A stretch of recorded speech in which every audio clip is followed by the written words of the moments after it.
आप देख रहे हैं न्यूज इंडिया टीवी, आपकी आवाज आपके साथ। वृंदावन के बांके बिहारी मंदिर कॉरिडोर और न्यास गठन को लेकर लाए गए अध्यादेश का लगातार विरोध कर रही मंदिर सेवायत व स्थानीय व्यापारियों की महिलाओं ने 21वें दिन मथुरा की लोकप्रिय सांसद हेमा मालिनी से उनके ओमेन स्थित आवास पर मुलाकात की, जहां महिलाओं ने सांसद हेमा मालिनी को ज्ञापन सौंपकर कॉरिडोर को लेकर अन्य विकल्प और न्यास गठन को लेकर लाए गए अध्यादेश को निरस्त करने की मांग की, जिस पर सिनेतारिका ने महिलाओं को आश्वासन दिया कि वह उनकी बात को मुख्यमंत्री तक अवश्य पहुंचाएंगी। कुंज गलियों को बचाने के लिए जो बन सकेगा वह हरसंभव प्रयास करेगी। इस दौरान महिलाओं ने सांसद से मिले आश्वासन के बाद अपने प्रदर्शन को कुछ दिनों तक स्थगित करने की बात कही। मीडिया से रूबरू हुई सांसद हेमा मालिनी ने कहा कि महिलाओं ने उनसे मुलाकात कर उन्हें एक ज्ञापन सौंपा है, जिसमें उन्होंने कॉरिडोर न बनने और अध्यादेश को निरस्त करने की मांग की है, जिनकी बात वह यशस्वी मुख्यमंत्री योगी आदित्यनाथ तक पहुंचाएंगी। लेकिन वर्तमान स्थिति को देखते हुए कॉरिडोर की आवश्यकता है। अगर यह अभी नहीं बना तो शायद आगे आकर स्थिति और भयानक हो जाए। सांसद के आश्वासन से अस्वस्थ महिला नीलम गोस्वामी ने बताया कि सांसद महोदय ने उनकी बात को अच्छी तरह सुना और समझा है। उन्हें आश्वासन दिया है कि जो उन पर बन पड़ेगा वह हर संभव प्रयास करेगी, इसलिए वह उनके द्वारा मिले आश्वासन के आदेश आने तक कुछ दिन के लिए विरोध प्रदर्शन को यही स्थगित करती है। उन्हें विश्वास है कि बांके बिहारी महाराज अवश्य उनके हक में फैसला सुनाएंगे। न्यूज इंडिया टीवी से धर्मेंद्र कुमार की रिपोर्ट वृंदावन से। महिलाएं आज आपसे मिली है, क्या बात रही है आप लोगों की चर्चा? उनको कॉरिडोर नहीं बनाना है।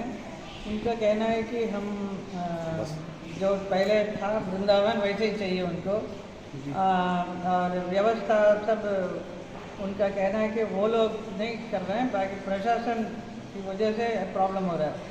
तो प्रशासन को कंफर्ट के लिए, पब्लिक को, जनता का आने जाने के लिए वो जो काम कर रही है उसमें और इनके विचार में तालमेल नहीं है जी। ये उनका कहना दूसरा है। तो मैं सोचती इनको भी करना चाहिए था। ऑल द व्यवस्था, पब्लिक का आना जाना, प्लानिंग वे भी कर सकते हैं ना। इतना बड़ा मंदिर है, इतने लोग इधर ही आते हैं। तो एनीवे वो सब अभी हुआ नहीं। उनका कहना है कि हम लोग हमें कॉरिडोर बनाएगा तो हम लोग कहीं दूर चले जाएंगे तो हम कैसे सेवा कैसे करेंगे। तो उसकी तो व्यवस्था हम लोग करा रहे हैं। हम लोग प्लान कर रहे हैं कि कैसे जो दुकान भी जो जाएगा सबका, वो भी कहीं दूर कहीं नहीं जाएंगे, इधर ही वृंदावन के अंदर ही हम लोग प्लान कर रहे हैं, उनका भी सुविधा इधर ही हो। तो वैसे ही गोस्वामी लोगों के भी सेवा के लिए आसानी से आए जाए, इतने नज़दीक में उनका भी कराने का मैं बोल रही हूँ। बाकी उनको तो बिल्कुल चाहिए ही नहीं जी। एक तो पहला तो कॉरिडोर बनाने का ही नहीं, उनको वैसे के वैसे ही रखने का है। लेकिन प्रशासन, हम लोग यही चाहते हैं, हमारी सरकार यही चाहती है, क्योंकि आज अगर अभी नहीं बनाएंगी तो आगे बनाना मुश्किल है, क्योंकि दिन ब दिन भीड़ बहुत बढ़ती जा रही है और हमारा फ़र्ज़ है ये बना कर देने का।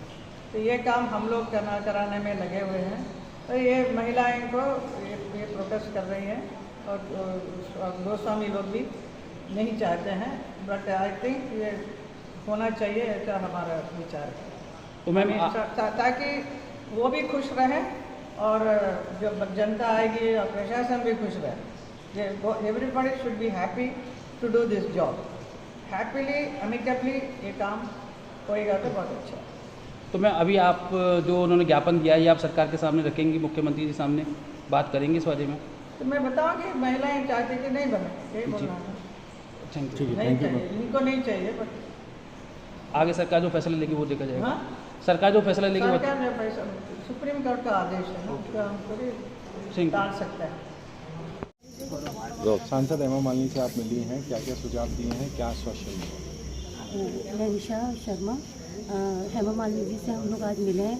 हमें बड़ा अच्छा लगा। उन्होंने बड़े प्यार से और अच्छी तरह से हमसे बातें की और उन्होंने यही आश्वासन दिया है कि मैं आगे बातें करती हूँ और आप लोग परेशान मत हो। मैं ज़्यादा से ज़्यादा ये बात करूँगी कि कुंज गलियाँ ख़राब ना हो और सारी व्यवस्थाएं बहुत अच्छी तरह से हम लोग संभालें। अब विरोध जारी रहेगा आपका यहाँ पर? आज तो उन्होंने इतनी अच्छी बातें की हैं, तो थोड़े दिन हम उनका वेट करते हैं और मुझे पूरी उम्मीद है बिहारी जी पे कि वो हमारी बात, हेमा जी हमारी बात ज़रूर मानेंगी। विषय और चर्चा तो वही रहा, मंदिर अध्यादेश और कॉरिडोर और हमने अपना पक्ष रखा है। सभी बहनों ने बात की और उन्होंने बहुत अच्छे से हम सबकी बात सुनी है और वो कह रही हैं मैं आगे भी बात करूँगी। और हमने तो ये भी बोला मैडम संसद में उठाइए, बोली कोर्ट में केस चल रहा है पर जितना मुझसे हो सकेगा जो मैं कर सकती हूँ वो मैं करूँगी अधिकारियों से या जिससे भी जैसे भी बात होगी, क्योंकि हमने कहा व्यवस्थाएं बहुत हैं, विकल्प बहुत हैं कॉरिडोर के अलावा।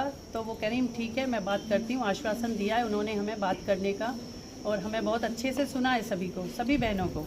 ज्ञापन दिया है, ज्ञापन में क्या मांग रखी है आप लोगों ने? हमने ज्ञापन में यही मांग रखी है कि जो अन्य विकल्प हैं कॉरिडोर से अलग उन पर काम किया जाए। कॉरिडोर एकमात्र विकल्प नहीं है और मंदिर अध्यादेश नहीं चाहिए। मंदिर गोस्वामियों का है, वो गोस्वामियों के पास ही रहे, उसमें ट्रस्ट की कोई आवश्यकता नहीं है। आपके द्वारा प्रदर्शन किया जा रहा है, क्या इस आश्वासन के बाद आप लोग प्रदर्शन करेंगे नहीं करेंगे, जारी रखेंगे? भैया हम लोग सोच रहे हैं कि अभी हमें जो आश्वासन मिला है उसके बाद हम थोड़ा रुक जाएं और प्रतीक्षा करें कि उनका क्या जवाब आता है, क्या वो कहती हैं हमसे। तब तक के लिए हम अपना जो प्रतिदिन जो धरना प्रदर्शन चल रहा है उसको हम कुछ दिन के लिए रोकेंगे। नहीं, समय तो कोई नहीं दिया है पर हम कुछ दिन तो हमें भी इंतज़ार करना चाहिए ना कि जब उन्होंने आश्वासन दिया है तो शायद कुछ होगा उनकी तरफ से, तो तब तक का हम इंतज़ार कर रहे हैं। ये भी कदम आपने उठाया कि आप प्रशासन के लोग आपसे मिले? नहीं, प्रशासन के लोग हमसे क्यों मिल रहे हैं? प्रशासन के लोगों की बातें तो हो रही हैं और लोगों से किससे हो रही हैं, क्या हो रही हैं हमें नहीं पता, अभी हमारे पास तो नहीं आए हैं। बाकी हेमा जी ने बोला है कि हम कहेंगे कि आपका भी सुने, जैसे प्रत्येक महिला सबकी अपनी अपनी दुविधा है या व्यथा है या परेशानी है तो सभी ने रखी उनके सामने, उनने सभी की सुनी है और वो कह रही हैं कि हम प्रशासन से भी बोलेंगे कि सभी को सुना जाए, मतलब स्पेशली महिलाओं को सुना जाए कि जो ये परेशान है इन्हें देखें, सुने, मिलें इनसे। आप देख रहे हैं न्यूज़ इंडिया टीवी, आपकी आवाज़ आपके साथ।